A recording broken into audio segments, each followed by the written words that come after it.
एक दिन टिल्लू की मम्मी धूप की मदद से मैगी बना रही थी, क्योंकि टिल्लू जिद पे अड़ गया। उसे धूप से बनी हुई मैगी खाना है। दरअसल टिल्लू के कंजूस पापा के दिमाग में ये आइडिया आया।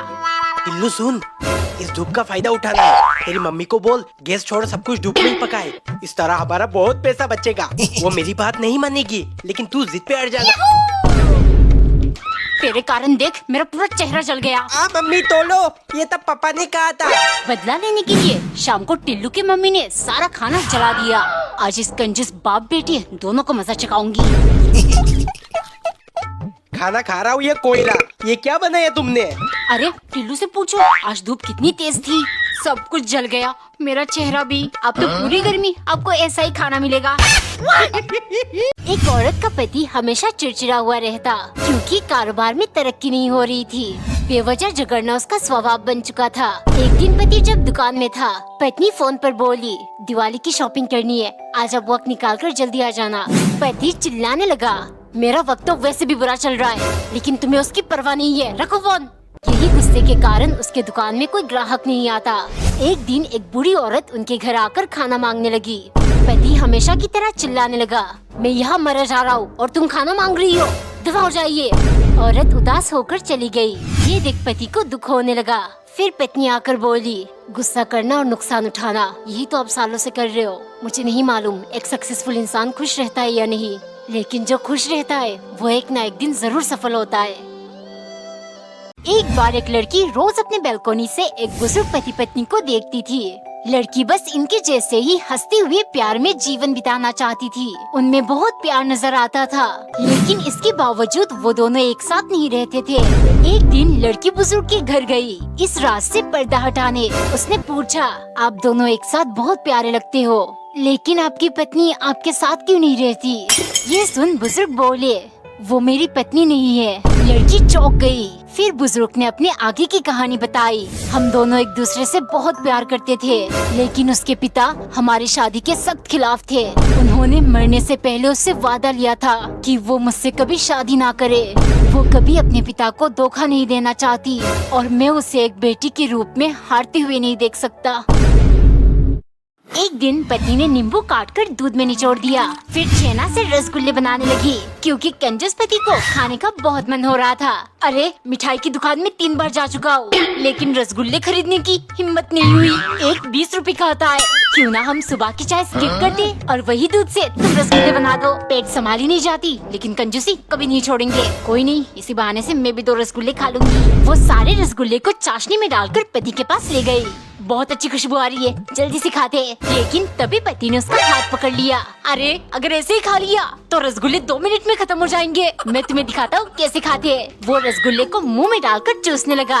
अब इस चूसे हुए रसगुल्ले को हम वापस चाशनी में डाल देंगे, और जब मन करेगा निकाल कर चूस लेंगे। इस तरह हम पूरे महीने रसगुल्ले के मजे ले सकते हैं। हाय हाय एक बार एक अनविश्वासी औरत रोज सुबह 5 बजे दरवाजे पर खड़े होकर जोर जोर से बर्तन बजाती। उसका मानना है इस तरह भूत प्रेत काली साया घर पे प्रवेश नहीं करती। पति ये सबसे बहुत परेशान था। एक रात वो भूतिया गेटअप करके पत्नी के पास बैठ गया। जैसे ही पत्नी ने आँख खोला, डर के मारे वो बेहोश हो गयी। अगले दिन घर में जंग शुरू हुआ। तुम इतना बुद्धा सा मजाक कैसे कर सकते हो? अच्छा होता अगर मैं मर जाती, लेकिन अब तुम्हें हिसाब चुकाना पड़ेगा। ना मैं तुमसे बात करूंगी, ना तुम्हारे लिए खाना बनाऊंगी। 2-3 दिन भूखा पेट रहने के बाद पति समझ गया ऐसे काम नहीं चलेगा। उसने तुरंत कपड़े लपेट लपेट कर एक भूतिया डॉल बनाया और घर के बाहर लटका कर जोर से चिल्लाने लगा, बेबी ये देखो, जरूर किसी ने हमारे बीच में कलेश करवाने के लिए ये किया है, वरना मेरी इतनी हिम्मत कहाँ मैं तुम्हें डराऊं। एक दिन नौकरानी ने ब्रेड को टोस्ट कर लिया। फिर उसमें दूध और ड्राई फ्रूट्स डाल के मालिक की फेवरेट मिल्क टोस्ट बनाया, क्योंकि वो आज मालिक से बहुत खुश है। ये लो तुम्हारे लिए 2 नए सूट लाया हो, अब ये पुराने पहनना छोड़ दो। देख देख के मेरे आंखों में दर्द होने लगा है। खुशी के मारे वो रोज मालिक की फेवरेट चीजें बनाकर खिलाने लगी और पूरा दिन उनकी सेवा में लगी रहती। लेकिन महीने के अंत में वो सैलरी देख चौंक गई। मालिक इसमें तो 500 रुपए कम है। मालिक हंसते हुए, ये जो नया सूट पहनकर ठुमक ठुमक कर चल रही हो, इसी के पैसे काटे हैं। गलती मेरी है, मैंने मालिक को अच्छा समझ लिया था, लेकिन अब सबका हिसाब होगा। डिनर के टाइम उसने खाने में ढेर सारा नमक डाल दिया। खाते ही मालिक मुंह बनाने लगे। क्या हुआ मालिक, खाना अच्छा नहीं बनाना? जिस इंसान से बिना बताए 500 रुपए छीन लिया गया हो, उसकी मानसिक स्थिति तो बिगड़ेगा ही, खाना कैसे अच्छा बनेगा? एक सुबह नौकरानी ने कटोरी में खीर डालकर बिना चम्मच के साथ मालिक के लिए ले गई, क्योंकि सन की मालिक का मानना है हर चीज हाथ से खाना ज्यादा स्वादिष्ट और पौष्टिक होती है। एक दिन नौकरानी ने मालिक के कहने पर नूडल्स बनाया। क्या करूं, बिना फोक डाले ही ले जाओ? अरे नहीं, नूडल्स थोड़ी ना हाथ से खाते। उसने समझदारी दिखाते हुए फोक डालकर ले गई। काटा चम्मच देखते ही सन की चिल्लाने लगा, तुम मुझे अंग्रेज समझती हो जो मैं इससे खाऊं? मन तो कर रहा है यही तुम्हारे आंखों में घुसड़ दूं। ले जाओ इसे और मेरे लिए हाथ धोने का पानी ले आओ। सन की मेरी हक पड़ेगा, अब मैं इसकी अकल को तोड़ूंगी भी फोड़ूंगी भी। शाम को उसने मालिक की फेवरेट वेजिटेबल सूप बनाया और प्लेट में डालकर ले गई। अरे कटोरी में क्यों नहीं लाई? सूप प्लेट में से कैसे खाओ? मालिक, कटोरी तो सारे गंदे पड़े हैं, अगर सूप हाथ में ना उठे तो चाट कर खा लीजिएगा। कमेंट में बताओ नौकरानी ने मालिक को कौन सी गाली दी। टिल्लू, ये देख, मुझे 20 में से 20 नंबर मिले। तेरा कितना आया? वो तिम्मी, मुझे अभी तक पेपर ही नहीं मिला। झूठ मत बोल टिल्लू, तुझे फिर से 0 मिला है ना? क्या हुआ टिल्लू, इतना उदास क्यों लग रहा है? आज तेरा पेपर मिलने वाला था ना, कहीं तू? अरे मम्मी, मैं बहुत थक गया और यहाँ मैडम ने पेपर घुमा दिया, कहा आप कभी नहीं मिलेगा। झूठ मत बोल टिल्लू, तेरा चेहरा साफ बता रहा है। फिर से अंडा मिला है ना? तेरे पढ़ाई में फालतू में मेरे पैसे बर्बाद हो रहे हैं। मैं सच बोल रहा हूँ पप्पा, अगर बिथवाट नहीं होता तो मेरा बैग टेक कर लो। क्या किया आपने? बेचारे को उदास कर दिया। मेरा बेटा झूठ नहीं बोलता। ये जलने की भूख कहाँ से आ रही है? अब इस पेपर का कितना ही खत्म कर दूंगा। तू तो गया बेटे। एक दिन नौकरानी बेटे बेटे बोर हो रही थी। बहुत दिन हो गया मालिक को बेवकूफ बनाने का मौका ही नहीं मिला। तभी मालिक 3 अनार लेकर आए और नौकरानी को बुलाया। सुनो, मेरे शरीर में खून की कमी हो गई है, इसीलिए ये लेकर आया हूँ। जल्दी से इन्हें छील कर ले आओ और कोई होशियारी नहीं, वरना आज मैं तुम्हारा खून पी जाऊंगा। ये सुन नौकरानी चुपचाप अनार छीलने लगी, लेकिन उसके लाल लाल रसीले बीज देख वो अपने आप को रोक नहीं पाई। फिर क्या, वो थोड़ा थोड़ा करके आधे से ज्यादा अनार के दाने चाट कर गई। उसके बाद बचे हुए दानों से 1 ग्लास जूस बना लिया। बहुत दिनों बाद मालिक को बेवकूफ बनाऊंगी। जैसे ही बोली गई, सन की चिल्लाने लगा, तुमने जूस क्यों बना दिया? सिर्फ छिलकर लाना था ना। नौकरानी तुरंत बोली, मालिक अब बेवकूफ हो क्या? आपको नहीं पता, साबुत दानों से अच्छा है जूस बनाकर पीना, इससे डायरेक्ट खून की भरपाई हो जाती है। एक दिन एक औरत चुपके से पति का फोन चेक करने लगी। उसे 3 नाम सेव मिले, मेरी जन्नत, नसीब वाली और जानेमन। ये देखकर उसका पारा 7वें आसमान पर चला गया। उसने तुरंत पहले नंबर मेरी जन्नत डायल किया, तो दूसरी ओर से पति के माँ ने जवाब दिया। फिर उसने दूसरा नंबर नसीब वाली मिलाई। पति की छोटी बहन ने फोन उठाया। जब उसने हैरानी से तीसरे नंबर जानेमन डायल किया, तो उसका अपना फोन बजने लगा। ये सब देख पत्नी को बेइंतहा अफसोस हुआ कि उसने अपने मासूम पति पर शक किया। इसी पछतावे को कम करने के लिए उसने अपने प्यारे पति को अपने बचत के सारे पैसे तोहफे में दे दिया। उसी पैसे से पति ने एक आईफोन खरीदकर अपने गर्लफ्रेंड को गिफ्ट किया, जिसका नंबर चंदू मैकेनिक के नाम से सेव कर रखा था। एक दिन नौकरानी ने गोलगप्पे बनाकर पानी के बजाय कटोरी में चाय डालकर मालिक को दिया, क्योंकि सन की मालिक अब ऐसे ही अजीबोगरीब चीजें खाएंगे। मैं तंग आ चुका हूँ लोगों की तरह नॉर्मल खाना खाकर, ऐसे ही रोज कुछ अलग बनाना। शाम को उसने केले के छोटे छोटे पीसेस प्लेट में सजाकर उसमें चाय डाल दिया। चाय और केले, ये भी तो अजीबोगरीबी है। वो खुश होकर ले गई, लेकिन देखते ही सन की चिल्लाने लगा, अबे चिपकली कहेगी, तुझे सिर्फ चाय मिलती है क्या? कुछ अलग नहीं बना सकती? अकल की अंधी, निकल यहाँ से।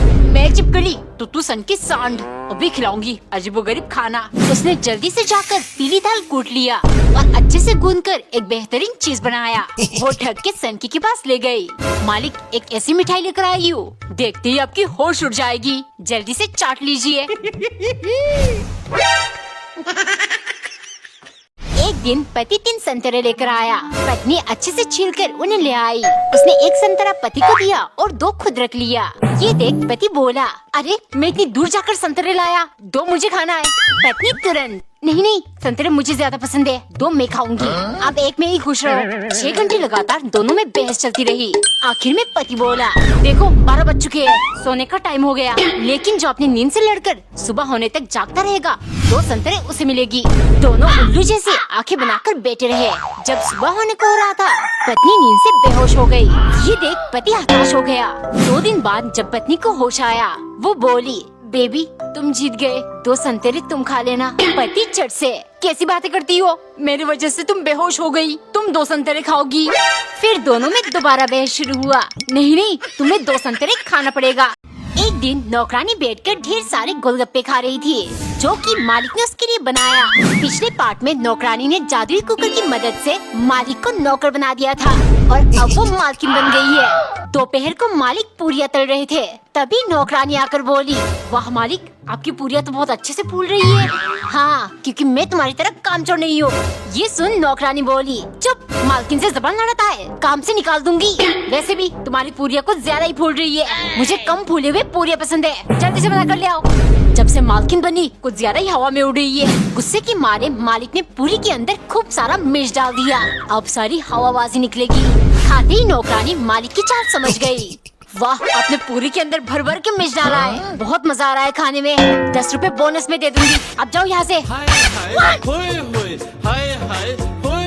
एक नल्ला बेरोजगार आदमी पूरा दिन घर में आराम करता। पत्नी उसकी हरकतों से परेशान हो चुकी थी। अगर वो पति को काम ढूंढने को कहती, वो बोलता, काम तो गधे करते हैं, शेर आराम फरमाता है। घर के खर्च और बच्चों की पढ़ाई के लिए पत्नी नौकरी करने लगी।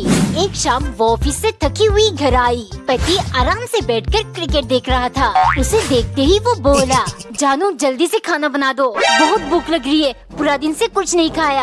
ये सुन पत्नी गुस्से से ताना मारते हुए बोली, पूरा दिन सिर्फ आराम करो, मालूम है ना ये घर मेरे पापा का है, मेरे बहन के बेचे हुए कपड़े पहनते हो, घर का राशन मम्मी बेचती है और बच्चों का पालन पोषण मैं नौकरी करके करती हूँ, शर्म नहीं आती तुम्हें? ये सुन पति बोला, शर्म तो तेरे भाई को आनी चाहिए, साला इसी शहर में रहता है, फिर भी कुछ मदद नहीं करता। एक दिन नौकरानी ने बन को बीच से काटकर एक साइड में हरी चटनी और दूसरे में लाल चटनी लगाया, फिर अंदर वड़ा डालकर वड़ा पाव बना रही थी। तभी मालिक वहाँ आए। अरे तुम फिर से वड़ा पाव बना रही हो, खाते खाते पक चुका हूँ। नौकरानी गुस्से के मारे, तो और क्या बनाऊँ, इतने प्यार से बनाती हूँ, वो नहीं दिखता आपको? वड़ा पाव मेरा पैशन है मालिक, पैशन। आखिर क्या हो गया इसको, सिर्फ वड़ा पाव बनाएगी और फालतू में बकबक करेगी। जब उसने मालिक को वड़ा पाव खाने को बुलाया, वो गुस्से से मना करने लगे। नौकरानी डबल गुस्से में उन्हें खींचकर किचन ले गई। अब आपके कारण मुझे बेसन फेंकना पड़ेगा, इतनी अमीर हो गई मैं, कब से एक पैर पर खड़ी होकर वड़ा पाव बना रही हूँ। उसकी हरकतें देख मालिक हैरानी से, तुम पागल वागल तो नहीं हो गई, क्यों कर रही हो ये सब? नौकरानी झट से बोली, पागल नहीं, बहुत होशियार हूँ मैं मालिक, ऐसे ही वड़ा पाव बनाऊंगी और फिजूल में चिल्लाऊंगी, तभी तो जाकर बिग बॉस वाले मुझे बुलाएंगे।